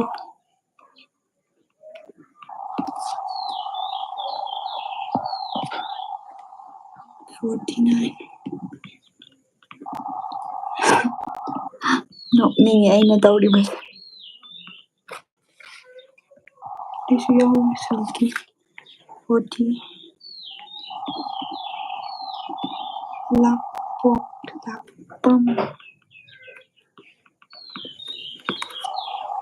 ꯑꯩꯁꯨ ꯍꯥꯞꯄꯣ ꯄꯨꯡ ꯀꯌꯥꯗꯩ ꯍꯧꯗꯣꯏꯅꯣ ꯄꯨꯡꯒꯤ ꯋꯥ ꯅꯠꯇꯦ ꯃꯤ ꯅꯣꯏꯁꯤ ꯃꯃꯥꯡꯗ ꯌꯦꯡꯗ꯭ꯔꯤꯕ ꯃꯥꯜꯂꯦ ꯑꯩ ꯏꯕ ꯂꯣꯏꯔꯒ ꯑꯩꯅ ꯍꯥꯏꯈ꯭ꯔꯕꯅꯤꯗ ꯑꯗꯣ ꯃꯈꯥ ꯇꯥꯕꯗꯤ ꯔꯤꯀꯣꯔꯠ ꯂꯧꯗꯣꯏꯅꯤ ꯁꯤ ꯇꯧꯔꯣ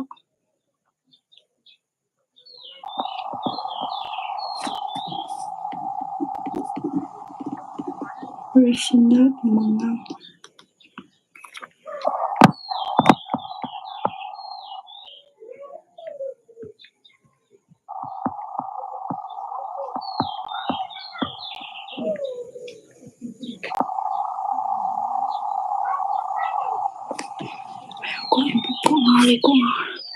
ꯏꯇꯥꯎꯕꯤ ꯃꯉꯥꯡ ꯌꯥꯎꯈ꯭ꯔꯕꯅꯤ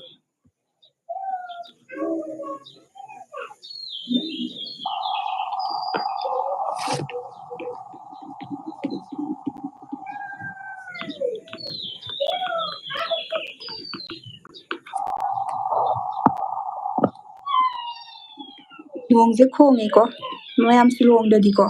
ꯅꯣꯡꯁꯦ ꯍꯧꯖꯤꯛ ꯅꯨꯡꯁꯥ ꯃꯌꯥꯝ ꯁꯥꯔꯝꯃꯁꯨꯅꯦ ꯖꯣꯔ ꯆꯨꯔꯛꯑꯅꯤ ꯇꯝꯕ ꯉꯝꯗꯦꯕ ꯇꯝꯕ ꯉꯝꯗꯕꯤꯅꯦ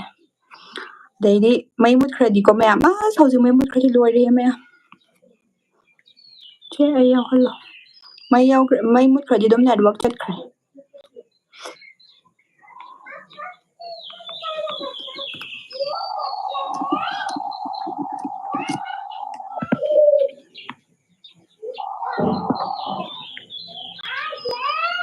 Daya sana sa may comment pade. Ayaw grabo. Huya se huya. Huya hai kai na mai. Wala na comment pira. Me 57 me 60 de hena ira. Yaw ba yaw da bai khangdre ba ko. Amuka tawseba amuka aina hare ai video yengo adum ai challenge dum tawrakke bako yamba yamdaba sum mayamgi bitto adumai dum tawrakke bako aigi mitsisu yadre ware mayam live sta in toije za tawi gam da de ai hapo dukan chatlo ton chanu hapke ton chanu se ingon top commenter ta bane dom comment pirak pan ꯑꯩꯒꯤ ꯃꯤꯡ ꯌꯥꯎꯗ꯭ꯔꯤꯀꯣ DRX ꯏꯈ꯭ꯔꯦ ꯉꯁꯥꯏꯅ ꯑꯗꯩꯗꯤ life ꯍꯧꯕꯗꯒꯤ ꯍꯧꯖꯤꯛꯇꯩ ꯑꯩ ꯂꯩꯔꯤꯀꯣ ꯃꯥꯅꯤ ꯊ꯭ꯋꯥꯟꯀꯨꯃꯩ ꯀꯥꯃꯩ ꯄꯥꯟꯃꯩ ꯃꯥꯁꯤ ꯏꯍꯥꯟ ꯍꯥꯟꯕ ꯑꯣꯏꯅꯅꯦ ꯑꯩ ꯇꯤꯜꯍꯧ ꯀꯌꯥꯔꯛ ꯆꯥꯏ ꯍꯥꯏꯕ ꯀꯥꯟꯗ ꯃꯥꯅ ꯐꯥꯔꯁ ꯀꯣꯃꯦꯟ ꯑꯣꯏꯈꯤꯕ꯭ꯔꯥ ꯀꯩꯅꯣꯝ ꯇꯧꯕꯅꯦ 4ꯔꯛ ꯆꯥꯏ ꯑꯗꯒꯤ ꯆꯥꯛꯈꯣꯝ 11 ꯍꯥꯏꯕꯗꯁꯨ ꯀꯌꯥꯔꯛ ꯆꯥꯏ ꯍꯥꯏ ꯀꯥꯟꯗ ꯆꯥꯛꯈꯣꯝ 11 ꯍꯥꯏꯅ ꯊꯥꯃꯩ ꯄꯥꯝꯃꯩꯁꯦ ꯑꯗꯨꯝ ꯑꯩ ꯈꯪꯉꯦꯀꯣ ꯄꯥꯟꯃꯩ ꯅꯪ ꯑꯗꯨꯝ ꯇꯧꯔꯛꯄꯗꯣ ꯑꯩ ꯈꯪꯉꯦꯕꯀꯣ ꯑꯗꯨꯝ ꯑꯩꯉꯣꯟꯗ ꯁꯨꯃꯥꯏꯅ ꯇꯧꯕꯅꯦ ꯃꯤ 59 ꯁꯨꯔꯦꯀꯣ ꯃꯤ 60ꯗ ꯂꯣꯏꯁꯤꯜꯂꯒꯦꯀꯣ ꯃꯌꯥꯝ ꯁꯥꯎꯕ ꯌꯥꯗꯦ ꯐꯦꯁ ꯑꯃ ꯁꯥꯎꯠ ꯑꯥꯎꯠ ꯇꯧꯕꯤꯌꯣ ꯁꯤꯁꯇꯔꯒꯤ ꯁꯥꯏꯠꯇꯒꯤ ꯇꯧꯒꯦ ꯑꯩꯒꯤꯁꯨ ꯍꯥꯞꯄꯛꯑꯣ ꯑꯣꯀꯦ ꯑꯦꯅꯤ ꯍꯥꯞꯄꯤ ꯂꯣꯏꯔꯁꯦ ꯃꯌꯥꯝ ꯃꯤ 60ꯗ ꯍꯦꯟꯅ ꯍꯥꯞꯇ꯭ꯔꯦ ꯁꯥꯎꯕ ꯌꯥꯗꯦ ꯃꯊꯪꯗ ꯑꯃꯨꯛ ꯇꯧꯒꯦꯕ ꯀꯣ ꯀꯨꯏꯔꯅꯤꯕ ꯄꯨꯡ ꯑꯃꯒ ꯐꯥꯖꯤꯜꯂꯛꯇꯧꯔꯤ ꯃꯌꯥꯝ ꯄꯨꯡ ꯑꯃ ꯂꯥꯏꯚ ꯇꯧꯕꯒꯁꯦ ꯌꯥꯝ ꯇꯧꯗ꯭ꯔꯣ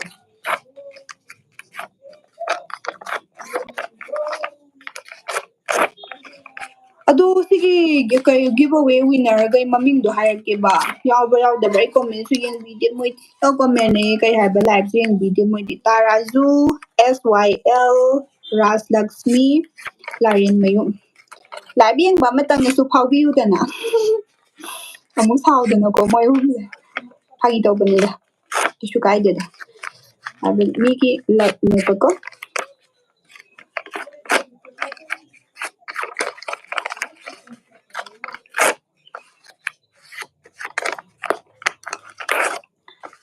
ꯆꯠꯂꯤ ꯃꯐꯝ ꯈꯨꯗꯤꯡ ꯑꯩꯅ ꯂꯥ ꯂꯥ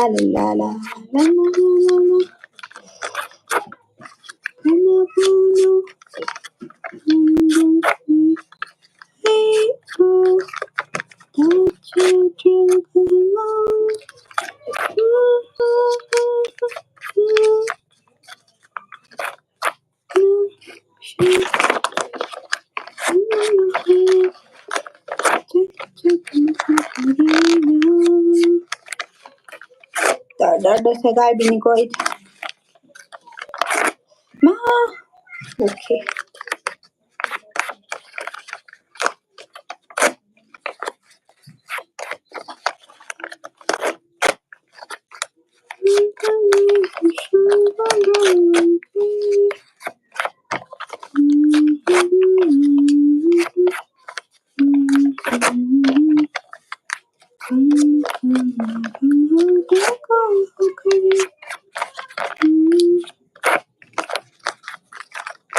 मी 60 ꯍꯧꯖꯤꯛ ꯂꯨꯄꯥ 30ꯒꯤ ꯔꯤꯆꯥꯔꯖ ꯍꯥꯞꯇꯣꯔꯤꯕꯅꯤ